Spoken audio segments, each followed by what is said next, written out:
Yes, let's talk pharmacology.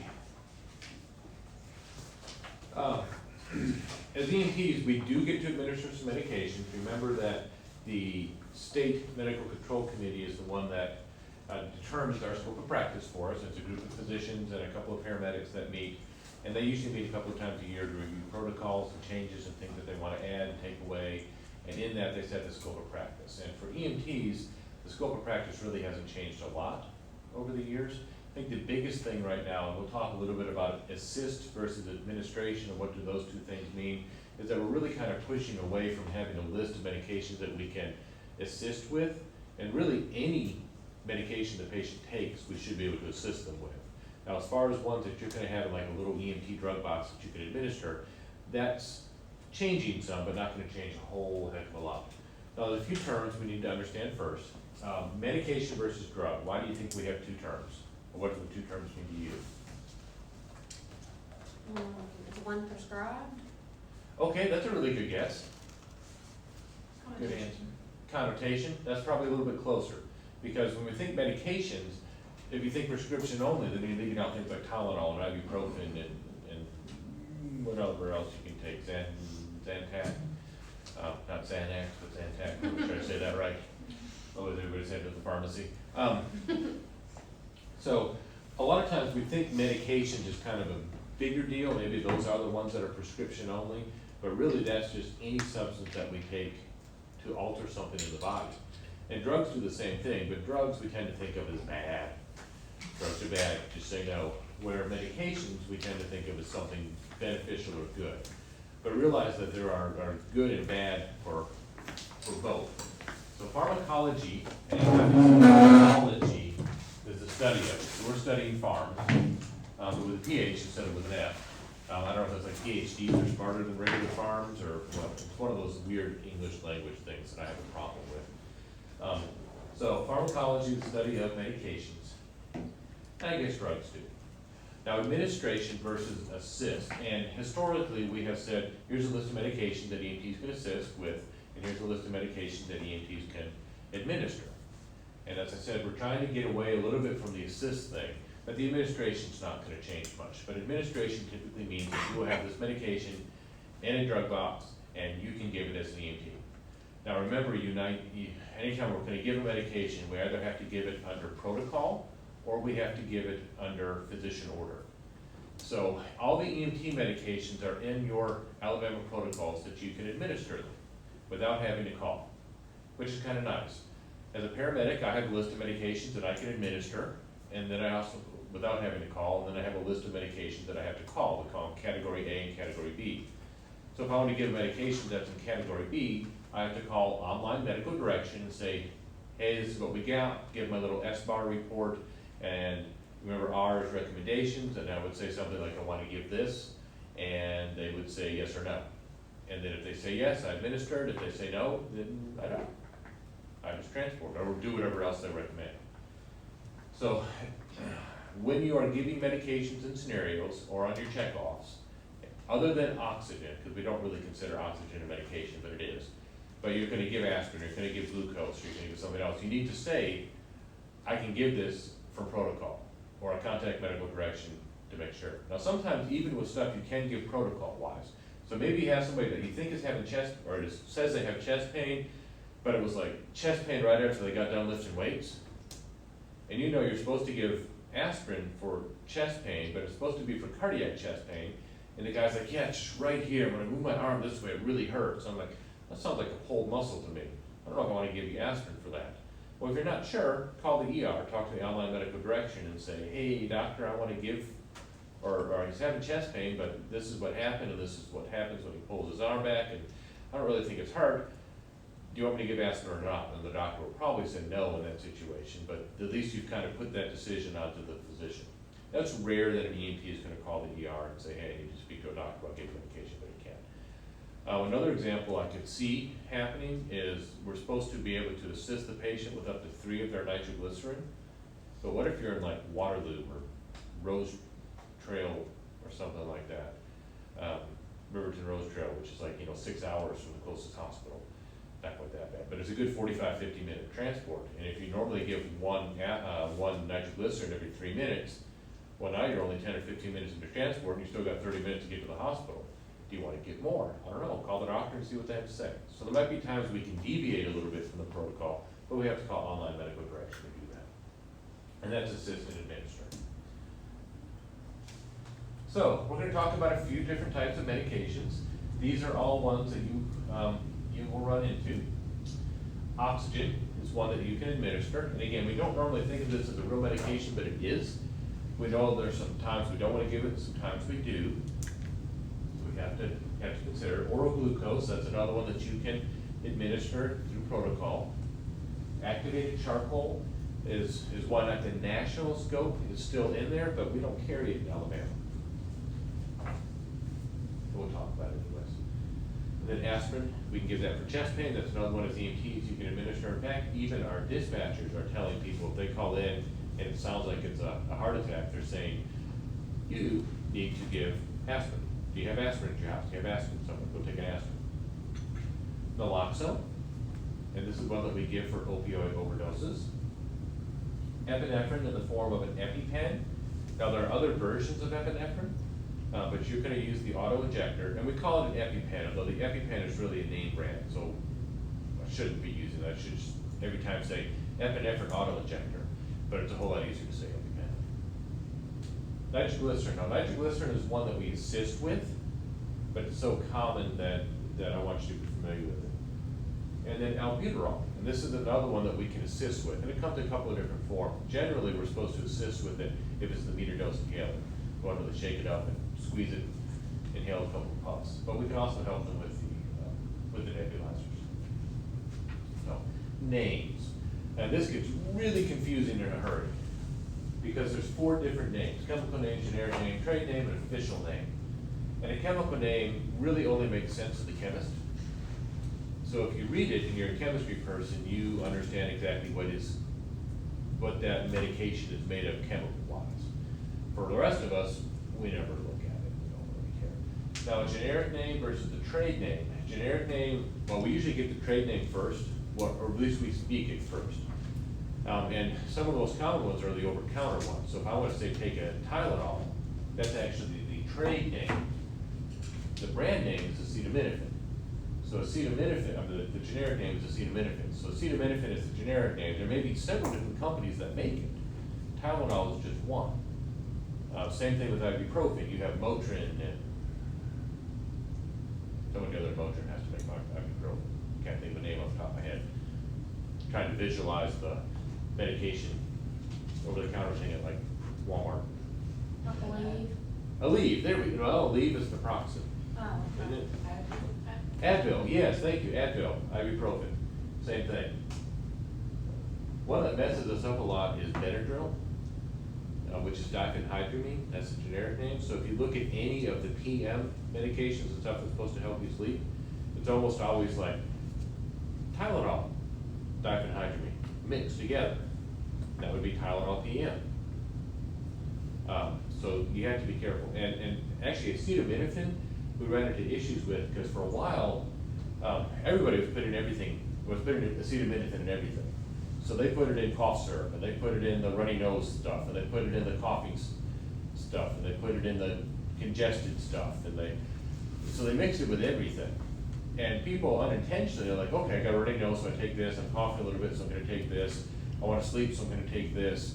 My eyes are watering, so I want to take this. And all of them had acetaminophen. So you were taking like 4 doses of acetaminophen without realizing it. So they've had to back off and take that out of many of the medications now because people were accidentally overdosing on, in essence, Tylenol, acetaminophen. That's actually a really bad one to overdose on. Then there's the official name. So we have a recording of all of these medications in the pharmacopoeia. And that's usually just the name, and then it has a couple of initials afterwards. So it's nothing that's really bizarre, but it's just another name that they have as the official name for the medication. So here's an example of it. So if I was a chemist and I knew what 1,2,3 trinitrooxypropane was, I could make it in a lab, and that's nitroglycerin. I've never referred to it as that. I could just imagining a patient, or telling a patient, I want to give you 1,2,3 trinitrooxypropane. And they'd be like, oh no. I have no idea what that is, but that sounds bad. Where if I say something like nitroglycerin, they get that. Now the glycerol trinitrate as a generic name, I don't even think anybody would know what that was. I need to do that sometime when I'm calling into the physician. Yes, doctor, I would like to administer a 4th dose of glycerol trinitrate. And have him go, what? See if he pick it up. No, nitrostat is just a name brand, and there's several name brands for nitroglycerin. Nitroglycerin is typically the name that we use. So, what are some ways that we can give things? By mouth? Okay, we call that PO, or orally. Injection? Injection? Where injection? Like an IV? Like- Okay, so IV injection, or IV push. Or just a shot, or? Okay, when we think shot, most of us think intramuscularly. So I had my flu shot this afternoon.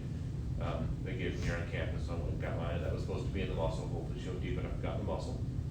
But you can also give a shot subcutaneously. But nobody really does that anymore. But we used to give epinephrine subcutaneously for anaphylaxis. The problem is it took too long for them to get absorbed in, so we kind of stopped doing that. Okay, so we can do intranasal, where we do the Narcan squirted up the nose. We usually just abbreviate that IN, or intranasal. Under the tongue. Under the tongue, so sublingual.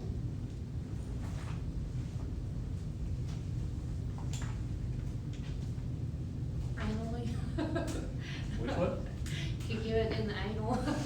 Well, Hey, my we- mom used to give me suppositories. all the Yeah, time. I'm gonna say rectally. So that's the more accepted medical term. Oh, yeah, I forgot it was a word. Mom. But suppositories used to be a fairly common way, especially for children. Yes. And if you're vomiting, you can't really take much orally. Right. So that was not it's probably still not totally uncommon. Now, even pre-hospitally, we can give Valium for, now EMTs don't, paramedics can't. For like infants that are seizing, if we can't get an IV on it, we can give it rectally. And they even have at-home kits for parents to give that for children that have really protracted long seizures.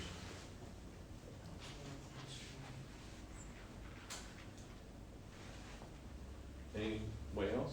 Any other ways? Maybe not as EMTs, but just in medication generally.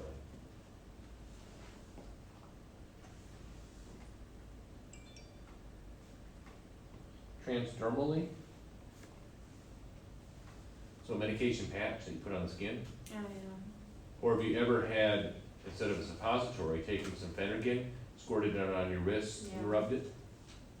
Suppose it gets absorbed through the skin and then you don't puke. I've never had great luck with that. I mean, my kids have had like eye drops and ear drops. Okay, so we can even give it optically. We have drop-down menus for how we give our medication, so when you're doing your PCRs, electronic patient care reports, you might put like oxygen, and then you have to drop down menus. And I've always been tempted to do like epinephrine optically. Just to see if anybody's paying attention. You used an EpiPen in an eyeball? Well, it hurt your feelings though if they didn't pay attention to that. Well, the worst I did once, and this was on a call that was very routine, is I had a male and I marked him pregnant. Nobody ever said anything.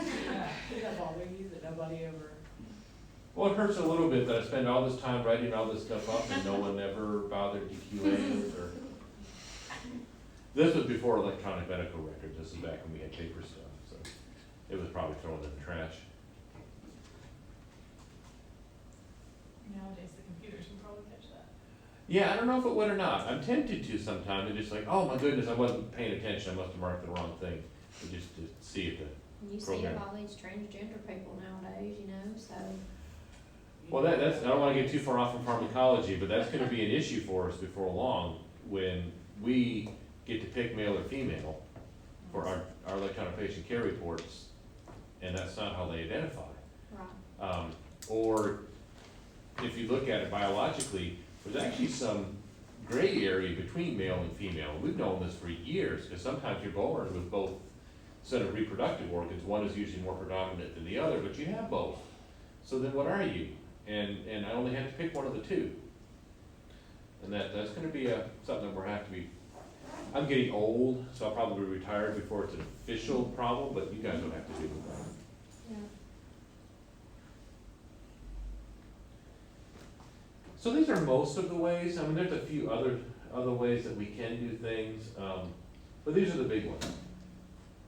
Oh, no, we left out one big one. Inhalation. We breathe something in. Oxygen, hello.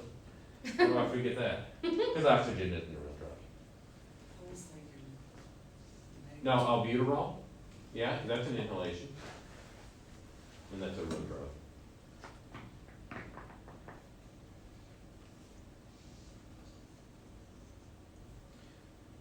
Okay, so lots of ways that we can give things. Now, medication forms, and this is just how a medication is basically stored or made or processed. So we have several different types, compressed powder or tablet.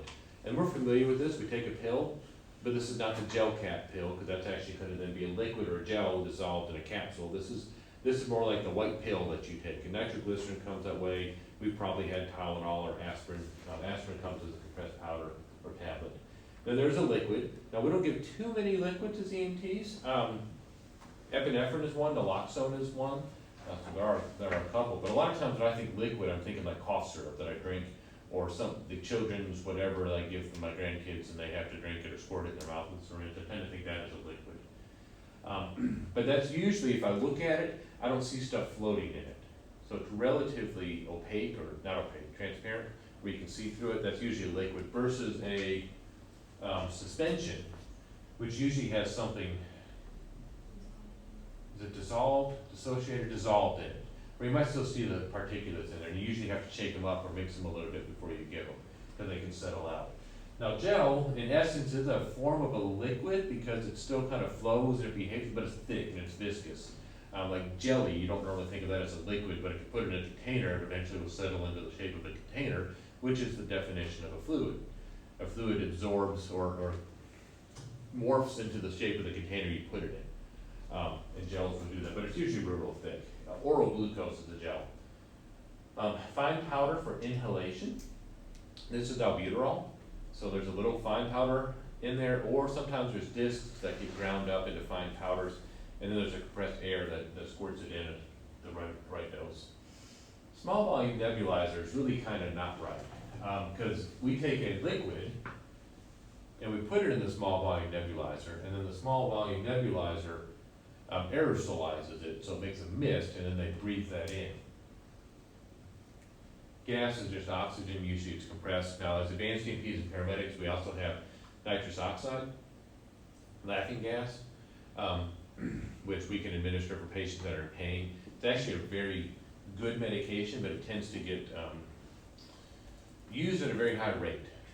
That's maybe a nice way to put it. Or there's a lot of leaks in the tank, I don't know which, but it seems to disappear pretty quickly. So I don't know of too many services that actually carry it, because we may have a full tank at the beginning of the shift, and it's amazing, but by the end of every shift, the tank is always empty. I don't get it. I hope you get it. Or you're just not gonna laugh because we're recording it. I'll laugh. There's a leak. I wouldn't take that one. There's a leak. You guys are good things. When we get bored at the station. Nobody's hurt. Yeah.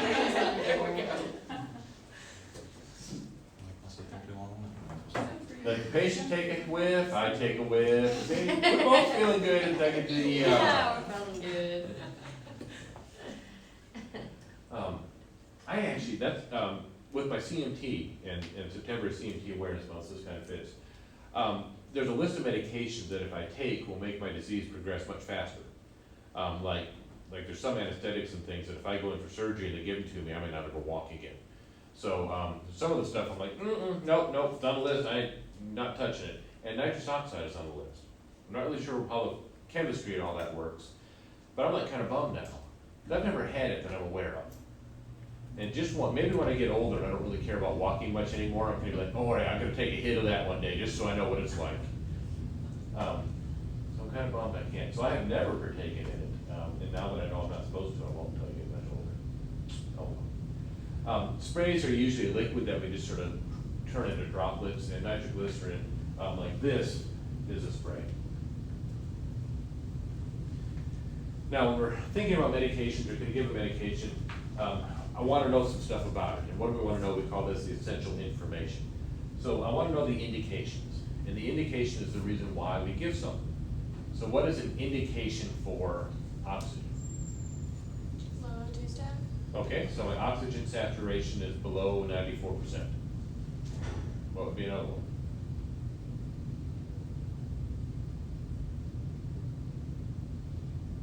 The low O2 sat is usually the biggest one. Wheezing. Well, wheezing by itself is not necessarily an indication, but if they say they are, I have a hard time breathing. there you go. So if they ever say they're dyspneic or having difficulty breathing, or they appear short of breath, then we can give them oxygen. That's an indication. Even if their oxygen saturation is 98%, if they say I just can't catch my breath, or I'm having a hard time breathing, give them some oxygen. Now maybe I won't put a mask on their face at 15 liters per minute. I might start with a nasal cannula at 1 or 2 in that case, but that would be an indication. Contraindications are a reason not to give something. Can you think of a contraindication for oxygen?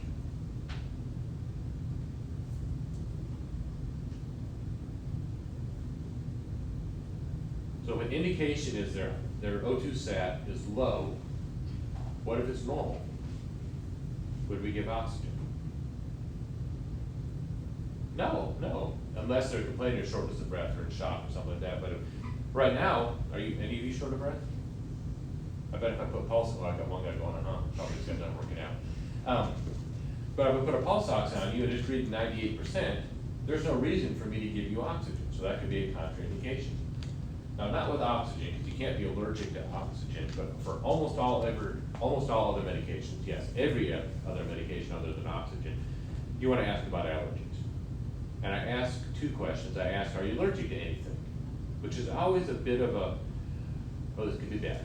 Because some people have like a list of allergies that's, like that long, and includes like ragweed and this weed and that type of grass and this type of grass and cat dander but not dog dander, and I don't really care about all of those until they get to like, well, red dye number 40 causes hives, and like, okay, well, what's in my oral glucose as a color? Because if I have the cherry oral glucose, I may have red dye number 40 in it. So I always ask about just general allergies. Then right before I give a medication, so if I was going to give aspirin for chest pain, are you allergic to anything? And they might list a few things. Are you allergic to aspirin? And if they say no, then I go, here you go. Now there's a few other contraindications for aspirin, but that would be one. They're allergic to it. Could you think of a contraindication for aspirin? Another one other than allergies. If they have internal bleeding. Good. If they have some sort of gastrointestinal bleeding or internal bleeding, especially if it's active right now, I probably don't want to give it, because aspirin is supposed to stop clots from forming. And if they're bleeding internally, I kind of want those clots to form. Now, I won't dissolve clots, but I just won't let any new ones form. The dose is how much to give. And we talked about some doses with oxygen. So if you're giving oxygen by nasal cannula, what's the dose? It's actually a range. 10 to 15. 1 to 6 by nasal cannula. Now, non-rebreather, 10 to 15. And CPAP is like 25, or as high as the thing will go. Bag valve mask is usually 15 to 25. And administration is how we're going to give it. So if we had oxygen, how would we administer it? And that would be nasal cannula, non-rebreather, CPAP, bag valve mask. What if you had aspirin? How are you going to administer it? Orally. Okay, it's given orally. Is there anything specifically you should tell the patient you give it orally? Chew it up and swallow. Yeah. So that would be the administration. And then actions is what I expected to do. So I kind of alluded to aspirin. It prevents clots, it blocks platelets from becoming activated. They don't stick together then, so it doesn't form new clots. Trying to keep the size of the clot that's there limited. That would be the action. Now, a lot of times, the action is cool to know, but in the great scheme of things, we don't necessarily have to know it.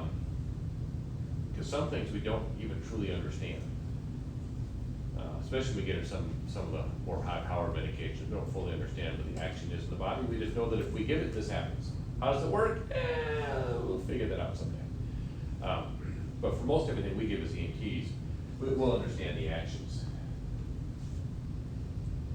And then side effects. And these are things that we don't really desire to have happen, but typically will happen. So nitroglycerin turns into nitrous oxide, dilates blood vessels, and hopefully lowers blood pressure a little bit so the heart doesn't have to work as hard, maybe dilate some of the blood vessels in the heart so you get more blood and oxygen and glucose going to the heart. But it also dilates blood vessels in the brain. And you only have so much room up here. The skull won't expand, won't swell, but all the blood vessels swell. So anybody ever had migraines? Yeah, you can trip a migraine with nitro pretty easily, or cause at least a severe headache. So we want to maybe warn the patient that we give the nitro, they might have a headache.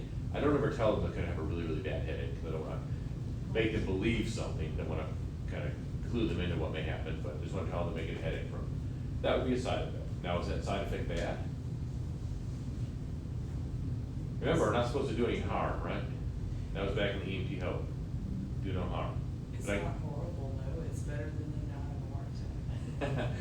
And that's the trade-off here, is the reason to give the nitroglycerin to try to limit the size of a heart attack is worth causing a headache.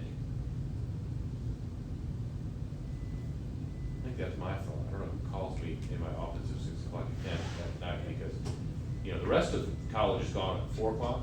Yeah, clearly. Maybe it's somebody seeing if we have power over here tonight. I see most of them. So, side effects. We always have to weigh the benefits and the harm of any medication we give. And most of the medications we give, the side effects are pretty minimal. So if you give somebody an aspirin, because you think they're having a heart attack, you may limit the size of the MI, save their life, but if they nick themselves in the next day or two, or they bump themselves, they're going to have a big, huge bruise, they're going to bleed a lot.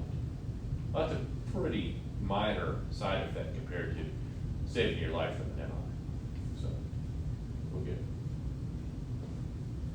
Now, as far as administering medications, I said earlier, we have to either do it by protocol, or we have to get physician orders to give it. Everything you give as EMTs in Alabama is covered under protocol, but for national registry testing, just remember that get the order from medical direction, can't get the order, or it's by protocol.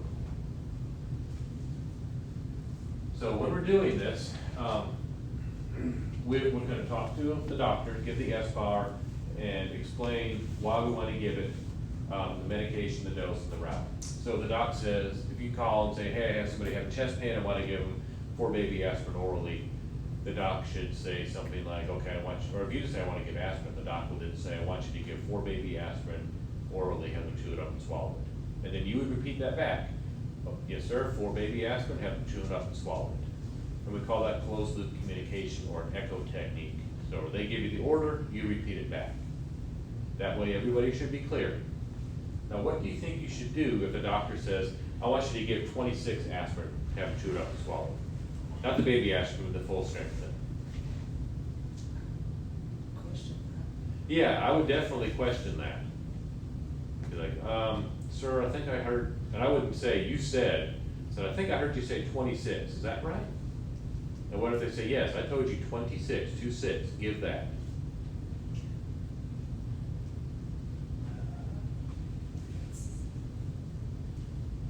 I'd still been like, you're still going in and out. And that's exactly what I do, because if I know that he gave me a dose that I think is harmful to the patient, I'm not gonna do it, because whose Right. hiney's on the line? It's yours, it's not his. And that may be a time like, I couldn't hear you, we're really broken, I'll call you when I get better reception, and then never call back. And you get to the hospital, of course, the doc's gonna wanna know why you didn't. And if you have a decent physician, they will take you aside and say, I told you to do this, why didn't you do that? Then you say, well, that sounded like a dangerous dose, 26 full aspirin. That almost sounds like an overdose. And he may be able to explain why he wanted that. If it was that severe, that would be just a malpractice type thing. That would be the inappropriate. That would be harmful to the patients. You wouldn't do it. And I can only think of 2 or 3 times in my whole career. And it usually wasn't that they would give me an incorrect dose or an incorrect medication. It was like, I had something that I was really certain they needed this medication. And they said no. sure you don't want me to? No. Are you positive you don't want me? No. Okay. And so I didn't give it. We got to the ER, I'm like, hey doc, when you get a second, explain to me why. And a lot of times it was like, well, we thought they were stable enough to make it here and I wanted to see it myself. Right. Okay. What if they weren't stable enough? Is Well, that then I wrong? would have had to fix whatever happened. And then maybe the next time the doctor would call, or would let the vet get it, I don't know. That all gets down to this judgment. You think they can tolerate the medication?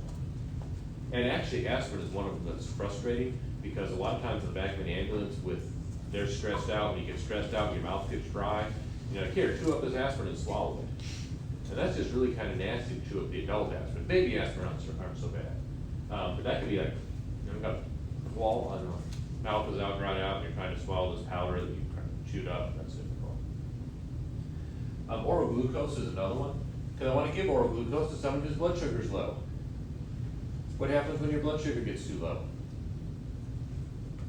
You pass out. Thank you. So somewhere between how you feel right now to unconsciousness is where your blood sugar will be in. And you have to decide if they're awake enough that you can give it. Because I don't want to give it if they're unconscious, because then they'll just choke on it. And then I've raised their blood sugar, but I've blocked off their airway, and that's usually a bad thing to do in your paper. So you have to kind of make the determination of how awake they are, can they tolerate that? I have a question. Yes. I was told to take, if they're passed out, like unconscious, passed out, from low blood sugar, to take it and put it on the inside of like their cheek or their. Well, that's kind of what we do normally. Just when they're awake, I know to do it, but I was always told, I've never done it, thank God, but Well, I will tell you, for National Registry, don't do it. don't do that. Now, when I'm on scene and all I have is oral glucose and their blood sugar I know is real, real low, and it's gonna be a long time before I can give them anything else, that's a different story. Okay. That may be one of the few times where real life may vary a little bit, but you have to be very careful you do that, because you don't want to cause them to choke on it.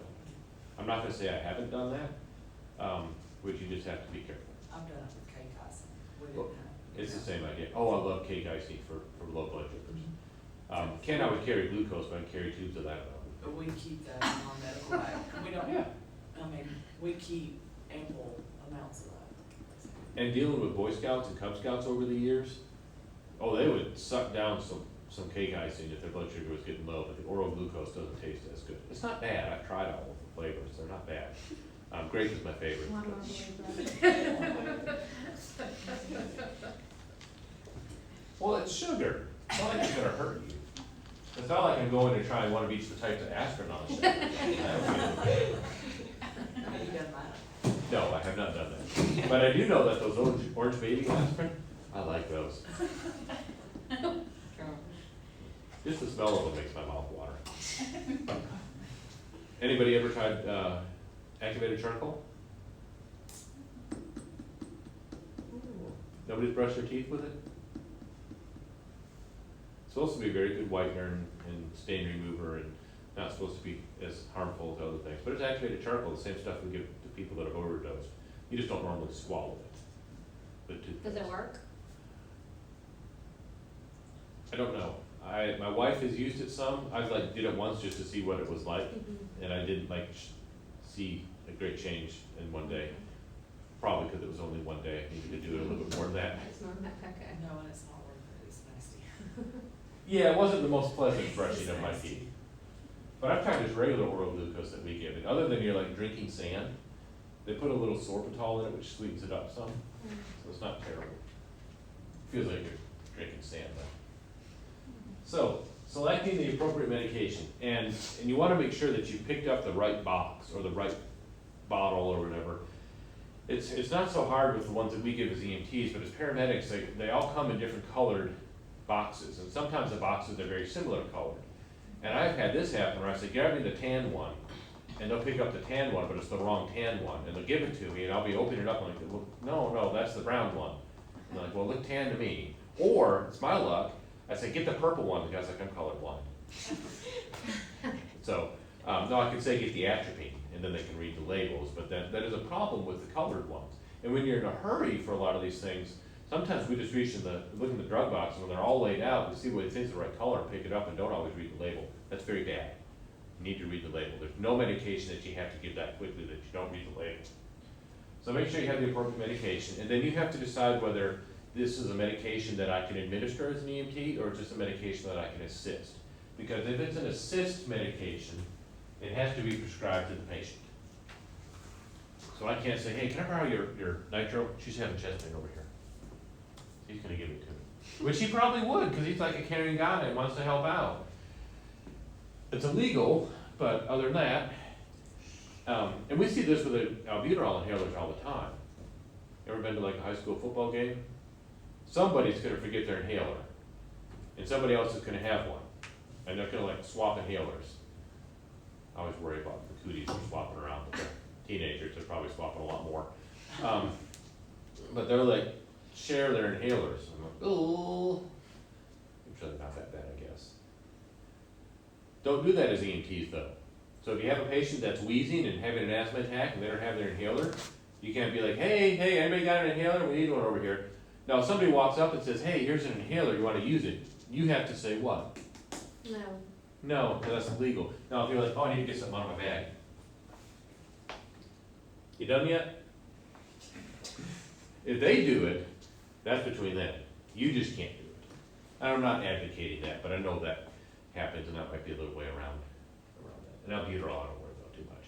But I'd be very hesitant about many other medications doing that. So make sure it's prescribed to the patient if you're assisting it. Now, administer, you can give that to anybody you want as long as there's no contraindications. So that's what assist.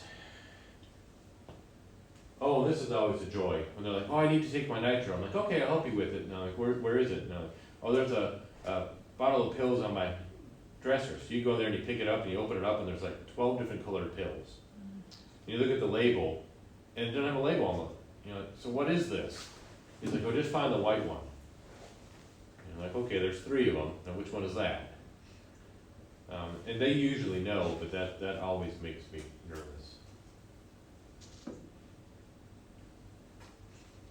Make sure it's not expired. So make sure the medication is still in date. And this is definitely true of assist medications. Now we should have already checked our medications at the beginning of our shift. So we look through our drug box and make sure there's no expired medications.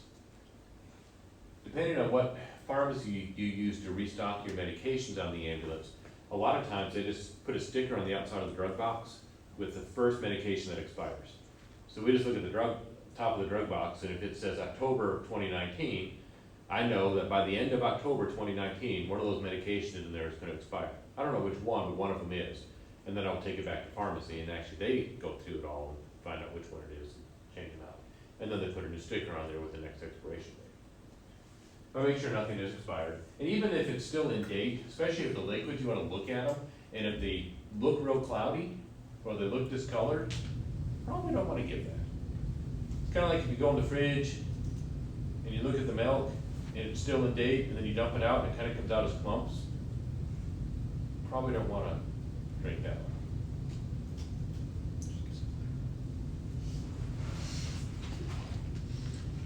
They say it won't hurt you, it just doesn't taste real good. So anyways, getting back to regular stuff. Albuterol. Now we have 2 ways that we can give albuterol. We call it an inhaled bronchodilator because this is supposed to dilate the bronchioles and they have to inhale it, but really it's albuterol. Now there's a couple other ones out there. There's a levobuterol, which is not supposed to have as many side effects as regular albuterol, but most people that are taking inhalers will take albuterol. And we can do it through the meter dose inhaler, or we can do it through a nebulizer. So indications for this, anybody know? I want to venture a guess? Having a hard time breathing. Okay, so difficulty breathing. There's actually even a very specific type of difficulty breathing, something we have to assess. Hyperventilating. Well, they're breathing fast, but Bronchial Constriction. bronchial constriction, because we're trying to bronchodilate. What does that sound like when you listen to it with a stethoscope? I know we haven't gotten into vital signs yet, but anybody know? Because we haven't mentioned it. Real easy. Wheezing, yes. So, you have wheezing, they get a bronchodilator. Now, really, any difficulty breathing, we can give this to. So even if they have like pneumonia, which doesn't typically cause wheezing, we could do this. But definitely wheezing. Any contraindications to this?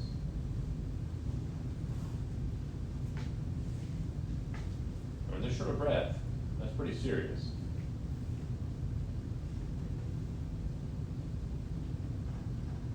Now I'm going to make you go back and remember alpha and betas.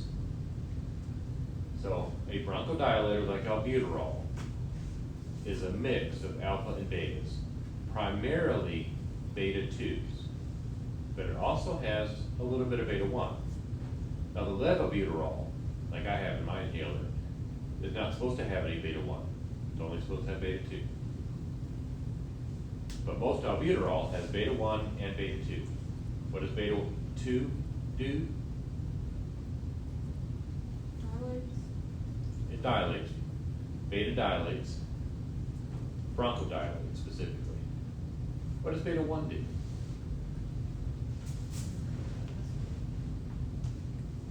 We talked about this with shock. I brought this up like nearly every night now. You have one heart and two lungs. Beta 2 causes bronchodilation, which is in the lungs. Beta 1 then must work on the heart. And it causes the heart to beat faster and beat stronger. So beta 1 causes the heart to beat faster and stronger. So if somebody takes a hit of albuterol, they take it because they need to bronchodilate and breathe easier. And what's the side effect? Heart's beating fast. Now for some people, that could be an issue. Like maybe they have real bad heart disease. And I don't want their heart to beat real fast. Now it's pretty rare that we won't give it, but if somebody has some significant heart problems, this might be a time where you would not want to, or you'd want to call medical direction and say, hey, they have an inhaler, it's prescribed to them, so I think it's okay, but they say they have this heart problem. Is it okay that they take it? And that's one of the things that's nice about the assist is their personal physician has decided that it's safe enough for them to have it, so he prescribed it to them, or she prescribed it to them. So generally it's okay, but once in a while you run into that one, yeah, I'm not so sure. So call medical direction. Anybody know the dose? 2 puffs. Yeah. How about in a small volume nebulizer? One of the little nebules, which is 2.5 milligrams of albuterol.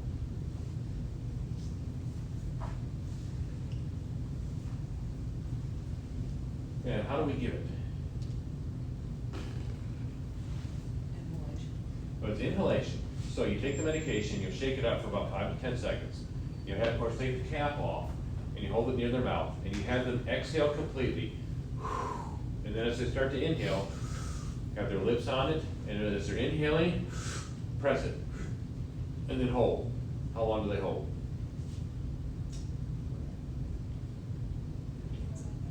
As long as you get them to hold, because remember they're already short of breath, probably already going. So if you can get them to hold for any length of time, but the longer they can hold, the more it's going to settle into the lungs and the more effective it's going to be. Generally, we say 10 seconds.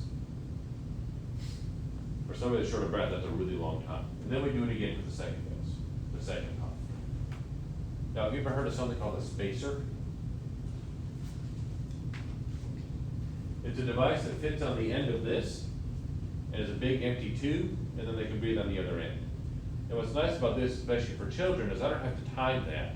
I just squirt it into the chamber, and they can breathe into the chamber, or breathe out of it, suck out of the chamber, and get the medicine that way. So it can help them, especially children, get better action with it. So this is a bronchodilator to open up their bronchioles, and hopefully they'll breathe easier. Side effects, we talked about the rapid heart rate.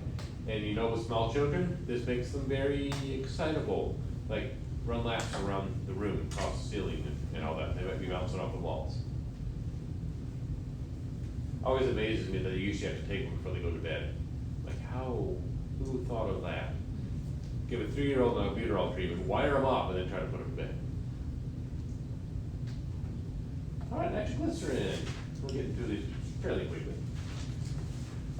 With nitroglycerin, we give this if we think somebody is having cardiac chest pain. And this could be either angina or a myocardial infarction. And when we get to the cardiac chapter, we'll talk about the two. Angina is typically a temporary condition where they're not getting quite enough blood flow to the heart, where a myocardial infarction is usually blockage to one of the blood vessels of the heart. But they both tend to give chest pain. MI tends to feel worse than angina. But we're going to give it for both, because we can't oftentimes tell in the field which is which.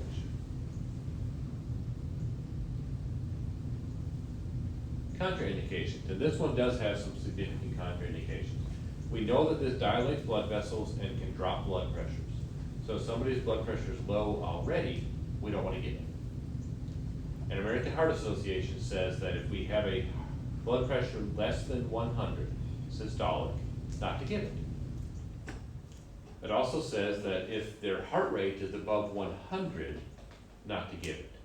Why would that be considered a contraindication? See how far back you can go pathophysiology. Actually, to see if you can remember what we talked about Tuesday. So remember the whole cardiac output is stroke volume multiplied by heart rate? So if the heart rate is going up, it's probably compensating for low stroke volume, and is oftentimes an early indication of shock. So if I see heart rates above 100, you do have to consider shock. And American Heart says that's probably an indication not to give it. Now, if it's 104, significant chest pain, I might still give it. But theoretically, for National Registry, 100 is our cutoff. And it's easy to remember because systolic blood pressure less than a 100, or heart rate more than 100. Or if you suspect they're in shock, don't give it. Any other contraindications?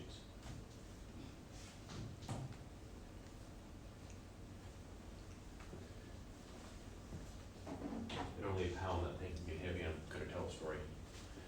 So, nitroglycerin works great for vasodilating coronary arteries, trying to reduce how hard the heart is working, provide more oxygen and blood flow to the heart. That's great.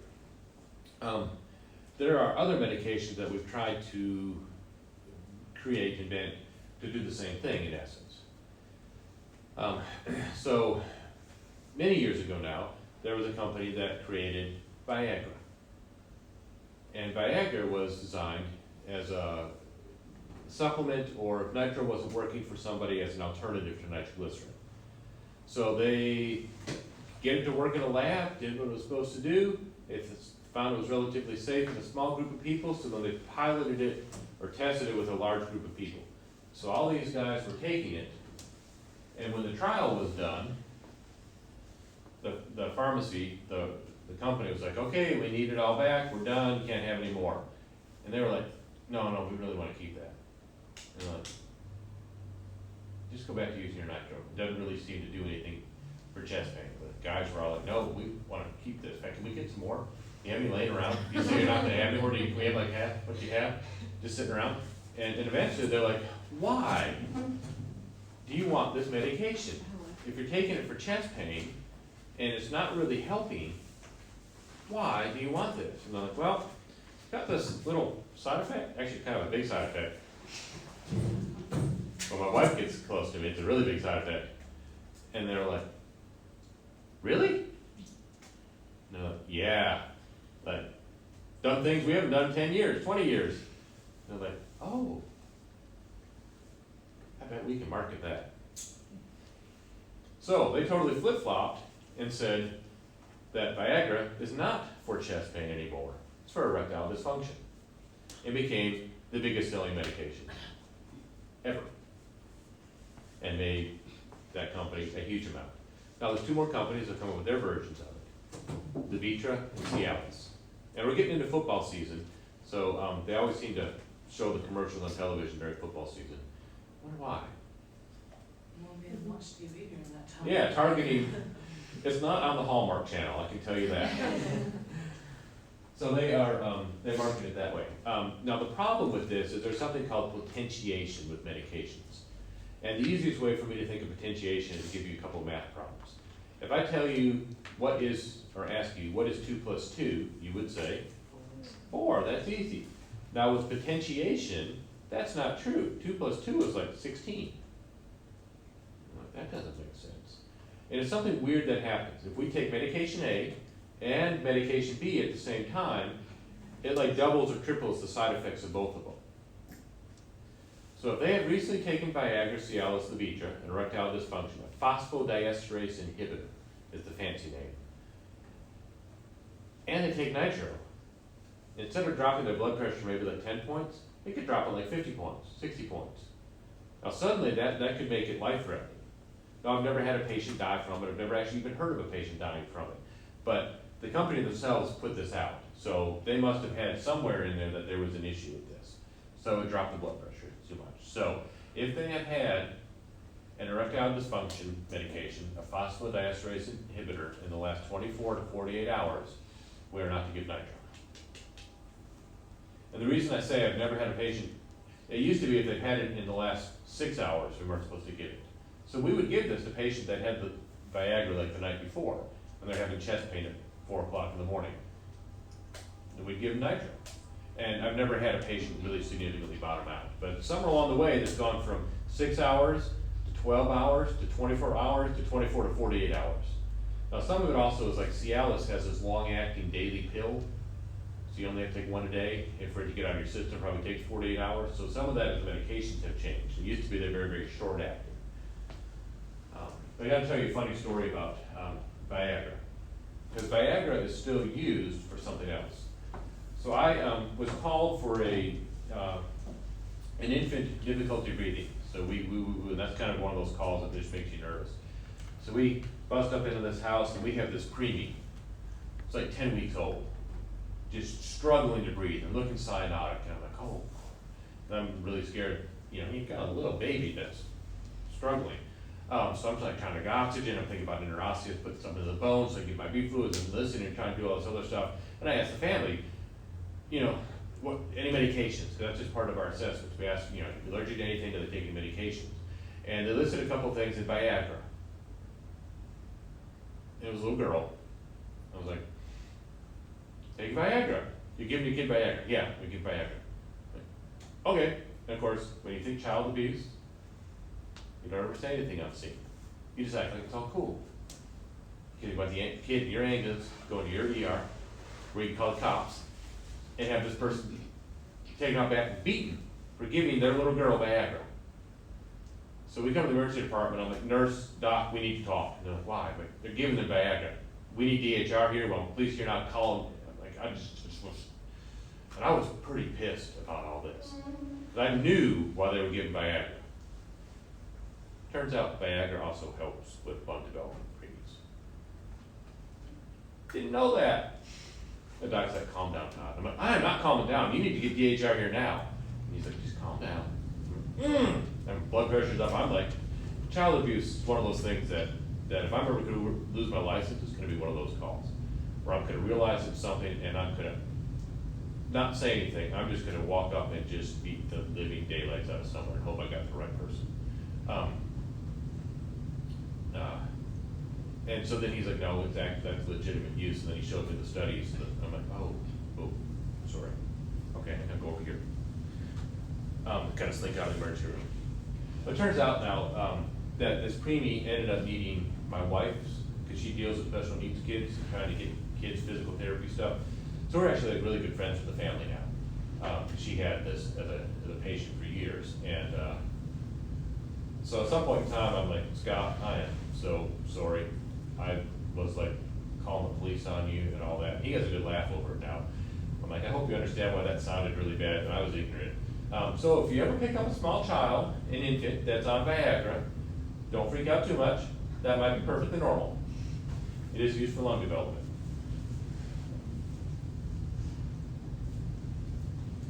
So how much nitro do we give for someone who have a chest pain?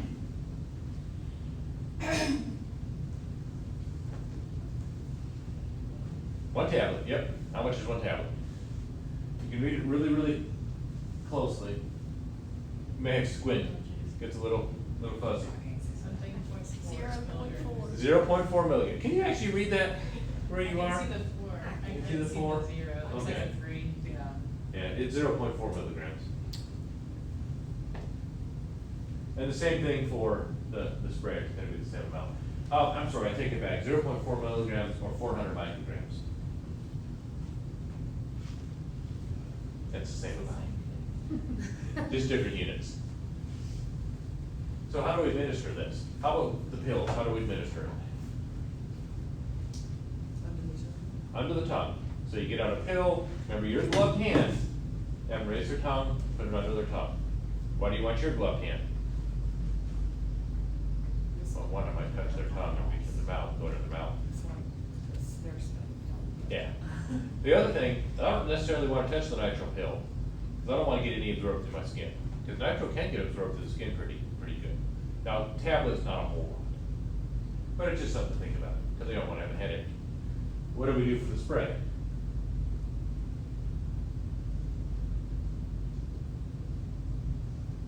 Is it not also under the I tongue? have with their tongue, then you spray. Now, most of these, you want to pump it first, so your first spray, it's been sitting there a while and may not have enough in it. So typically we'll take it and we'll spray it once, and then we'll spray under their tongue to kind of pump it, prime it before we spray. And if you like the person that's driving you, spray it towards the back of the ambulance. If you don't like the person that's driving, reach towards the front, prime it that way, so a little bit goes up front, then they breathe it in, then they have the headache. Action, dilates blood vessels, hopefully coronary circulation, but it does dilate all blood vessels. This reduces the preload of the heart, reduces how hard the heart has to beat, and then also provides more blood flow and oxygen to the heart muscle cells. Side effects, bad headaches, it can have a bitter taste to it, cause tachycardia, hypotension, so it cause basically shock. Epinephrine. So we use this for somebody that we think is having an anaphylactic reaction, not allergic reactions. All of us, because we live here in the South, at least in Alabama, have probably had allergic reaction to something. If not, next spring, don't worry. When you go outside and everything is this yellow powder over it, and you're breathing that in, and your eyes are watering and sneezing and all that, there's your allergic reactions happening. Don't take Epi for it. I guess it would probably work, but we have much better things for it than Epi. But in a severe anaphylactic reaction, The immune system reacts to any foreign substance. Allergic reaction or anaphylactic shock occurs when this response is exaggerated.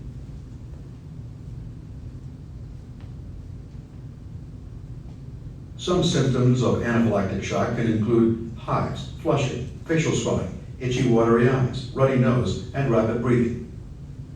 Exposure to an allergen causes dilation of blood vessels, increases heart rate, and decreases blood pressure. Swelling of tissues lining the respiratory system can obstruct the airway, leading to respiratory failure. The presence of either respiratory distress or symptoms of shock indicates anaphylaxis.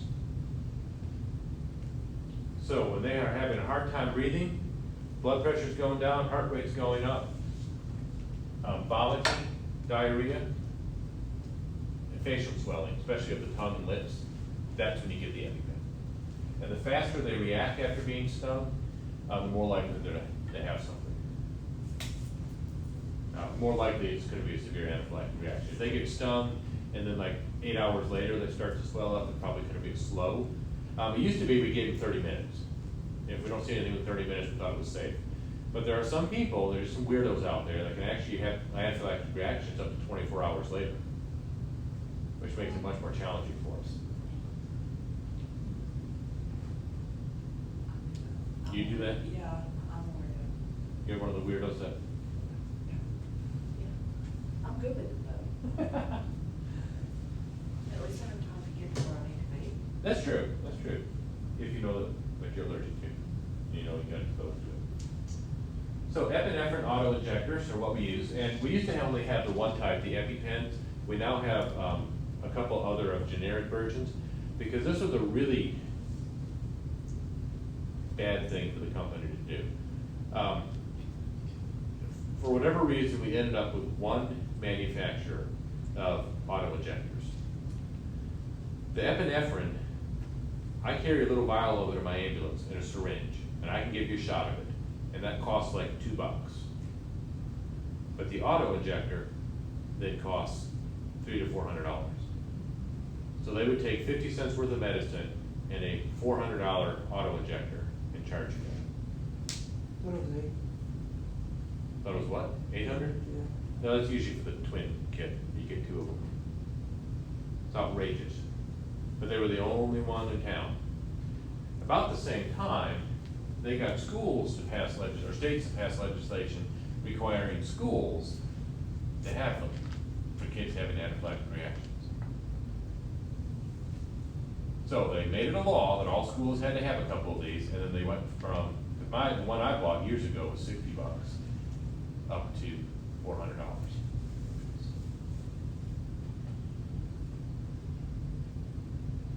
Good marketing. I would know whether if I ever end up in a room with the person that made that decision, he and I are gonna have some, not words. Cause that was just a cruel thing to do. Cause if you're allergic to something and you don't have this, you die. So what parent is gonna say, oh, I'm sorry, we can't afford that $400 epi injector for their child. I just hope you don't ever get exposed to peanuts. If you do, you'll die. You know, that's not gonna happen. So they're gonna buy it no matter what the price is. There was a lot of gouging going on. Fortunately, we have some other versions of this now that are much cheaper. So we pull off the blue safety cap and we inject it in the middle of the thigh.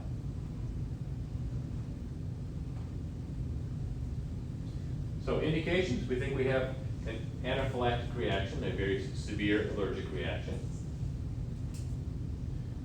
No real contraindications for this. It could theoretically cause heart problems to become worse, but if they're swelling up and their lips are swelling and their tongue is swelling and they can't breathe, I'm not too worried about their heart problems right now, because I give them 5 more minutes, they're gonna stop breathing, and that's gonna become a big heart problem, because then they're gonna go into cardiac arrest.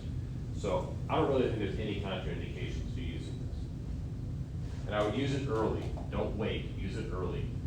You know the dose, because there's 2 doses. We have adult and we have pediatric.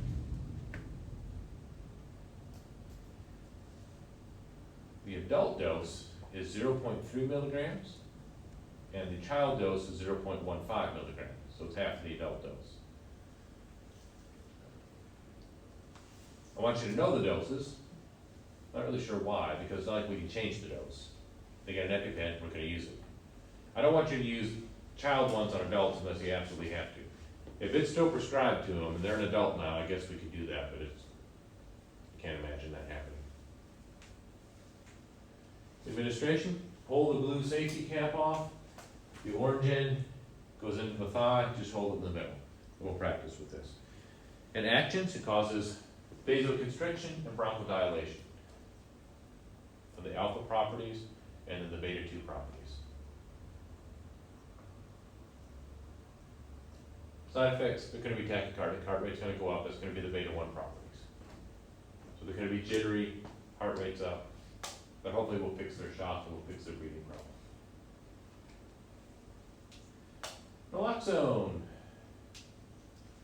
This is another one that was really, really cheap and is really, really cheap until we decided that we're going to pass laws saying the schools have to have it and law enforcement, first responders have to have it.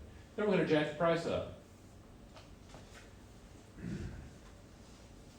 Now there's a couple of different ways that this will come. This is how we typically carry it around here, where we actually have the medication. Because I can give this IV, I can give this as a shot, or if we screw this on the top, the mucosal atomizer device, then we give it intranasally. But they also have auto-injector naloxone kits. And then they have the spray up the nose naloxone kits. And that's what typically police department, fire departments are carrying. So indications is if we think there's a narcotic overdose. In narcotic overdoses, we're going to see pinpoint pupils, unresponsiveness, and typically very slow or no breathing. And they may look pale.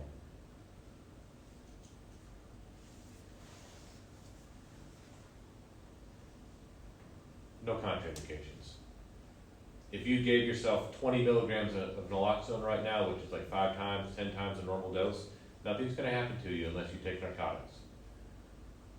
Now, if you take narcotics on a regular basis, and you might, some sort of pain pill for back injury or something, and you give yourself a dose of this, you're going to put yourself into withdrawals. Now, if you're taking it for no reason other than you just wanna feel good, you still get addicted to it. We show up because you're not breathing and we give you a dose of this, we put you into withdrawals. So what do you think that patient's gonna be like? Irritated. Sick. They're gonna projectile vomit all over you and then try to beat the crap out of you.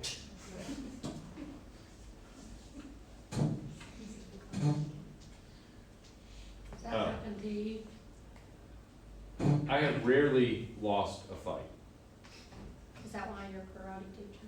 Well, that has been very beneficial. Now, I've also gotten smarter, and as a paramedic, I can give very small doses of this, and I give just enough when the patient starts to go,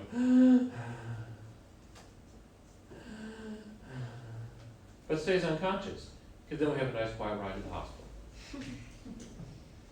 You as EMTs don't get the choice, because you're gonna give it either squirted up the nose, the whole thing, or auto-injector, whole thing. So you're gonna put them into withdrawals. And this is one of the problems that fire departments and police departments are running into, is yes, they're saving the person's life, but it's dangerous for them to do that. Now, I've worked with Florence Police, and when we had Tuscumbia Police here doing some training, I worked with them on their protocols, because they carry it. So their policy now is that they're gonna give naloxone, they put the guy in handcuffs first. Then they give him. So when he wakes up, he might still projectile vomit all over you, but at least when he tries to get up, he's handcuffed and he can't fight you now. Maybe he can try to bite you or something, but that's much easier for them to deal with. That's fine. Because there was many of them, and Florence has happened several times apparently, talking to the officers over there, where they Narcan someone, and the guy came up and like took a swing at him a couple times, and then they had to tase him. Jeez. So they go from like nearly dead, barely breathing, to like having to tase him to get him back under control. Which is crazy. So like, we're just gonna handcuff him first, and then we'll wake him up. And if he wants to try to fight, he can do that with no arms, because they're handcuffed behind him. It's So, not- if it's that bad, why don't they just give us my dose? Because what most people are taking nowadays requires a higher dose just to get them to breathe. And for the benefit of the patient, we give them a massive dose. Because Make it's- sure it takes all, Yeah. takes away everything. Yeah, because they're so overdosed. Yeah. How quickly does that work? Like, Sometimes seconds, minute. It can be really fast. Now, the problem with many of the medications, narcotics that they're taking nowadays, we can wake them up for a moment, but the Narcan will wear off before the narcotic does. And then they'll go back into not breathing in 4, 5, 10 minutes. And they need another dose, and another dose, and another dose. Some of these carfentanyls and other fentanyl type things that China's making for us and sending over here illegally are incredibly powerful and can last a long time. We used to not have to worry about that. The biggest thing I had is somebody overdosed on heroin. And if I gave them Narcan, it wasn't that bad of a withdrawal. It was bad, but not that bad. But now with all the fentanyl derivatives that we have, it's terrible. So no real contraindications, just be careful when you give it. 2 milligrams to 4 milligrams is your typical dose, depends on the auto-injector. I can give it in 0.4 to 0.5 milligram dosages, which is much safer. Administer, if it's an auto-injector, again, middle of the thigh, make sure there's nothing there, or we're gonna squirt it up the nose and we'll get to play with this in lab. Action, it blocks the receptors, so it's not like the narcotic is gone, but it can no longer bind to the cells to make them happy and to stop their breathing. So then they wake up very unhappy. And hopefully the naloxone will last longer than the narcotic that they took, but that's no guarantee of that. Side effects, again, put them in withdrawals, they wake up, they wanna fight, they wanna vomit. But in and of itself, if you were to take this, there's no side effects for you. So, aspirin, get close to the end. This has had some issues, because aspirin, we are only supposed to give it for chest pain. But some people will take it still for fevers and aches and pains and all that, so people think that, oh, so-and-so has broken their leg, I should give it to them. No, don't, it's gonna cause bleeding, don't do that. We only do it for cardiac chest pain, and we only do it for over 18. So it's not just chest pain, but chest pain that you think is cardiac in nature. Contraindications. Bleeding, asthma, allergies, or they're under 18. So the reason we do the under 18 thing is something called Rye syndrome. So kids that have fevers, if they take aspirin, may have a brain inflammation and swelling that causes terrible hallucinations and is oftentimes deadly. My sister actually had it, because back in the day, we didn't have like Tylenol. So if you had a fever, when I was growing up, we got aspirin. And then my sister ended up with this Rye syndrome. And she had terrible hallucinations, lasted about 3 or 4 days. It was really touch and go. We didn't know if she was going to live or not. I still like to tease her that it caused all sorts of brain damage. That's what Big Brother's for. But it was at the time, it was very, very scary. And she was seeing huge spiders. And my dad and my mom and I all took turns 24 hours a day for these 4 or 5 days that this was going on in a room. She's like, oh, there's a spider. We'd have to swish it off her bed, or we'd have to go knock it off the wall. And I was like, she's like, there's a spider. I'm like, okay. She's like, you missed it. Oh, okay. Did I get it that time? But I'm not seeing it. But in her mind, she was seeing these big spiders crawling off her bed at her. And we would just brush spiders off her bed for a good 4 or 5 days. Fortunately, that she recovered from that, she lived, but most don't. So we don't give it to kids because of that reason. Right. That kids don't typically have heart problems. They're not usually having heart attacks at like 8 years old. Now, I guess you do enough video game playing and eat enough Doritos and donuts, you could, enough Red Bulls and Monsters and all that, maybe they could, but we don't normally think heart problems. Dose, this is kind of tricky, because we can be giving 162 to 325 milligrams. And we don't know the exact dose. Now in Alabama, we're gonna give 4 baby aspirin. And each baby aspirin is 81 milligrams. So if you do the math, that's 324 milligrams. So why do we also have the 325 as a possible dose? And it's only 1 milligram, but why would we have that? Different manufacturers, maybe? Have you ever looked at an adult aspirin? It's 325 milligrams. So that's the alternative, is they could give 1 adult aspirin and have to chew it up and swallow it. But in Alabama, we prefer, and I think it's in our protocols, that they wanted to give 4 baby aspirin versus 1 adult aspirin. Now, do you want to give, because I know aspirin can cause ulcers and problems with stomachs, do you want to give something that's coated or buffered? No, because it's gonna take longer for it to dissolve. Yep, that's the idea behind the buffered coated aspirin, is that it goes past the stomach and gets to the small intestines before it breaks down. I want it in the stomach and getting absorbed into the bloodstream as quickly as possible. So I don't want any of that coated stuff, straight old aspirin or 4 baby aspirin, chew it up and swallow it. That's how we administer it, chew it up and swallow it. Actions, it keeps the platelets from becoming sticky or activated so they don't clump together. And that's how a clot initially forms. If I had a big hole in the wall and water was leaking through, to form a clot, it would be the equivalent of like putting large rocks in the hole. Those would be the platelets. And then later you get the fibrin coating over it and you get the scab type deal. Same thing happens inside our blood vessels when they get damaged. So if somebody's having a heart attack, an MI, one of the blood vessels in the heart is being blocked, usually because of a clot that is forming. So if we give aspirin, hopefully we won't make the clot any bigger. We'll stop it from getting any bigger. And that will save their life. No real side effects for this, other than they will bleed a little bit easier and they'll bruise a little bit easier, but for the most part, that's not something we worry about.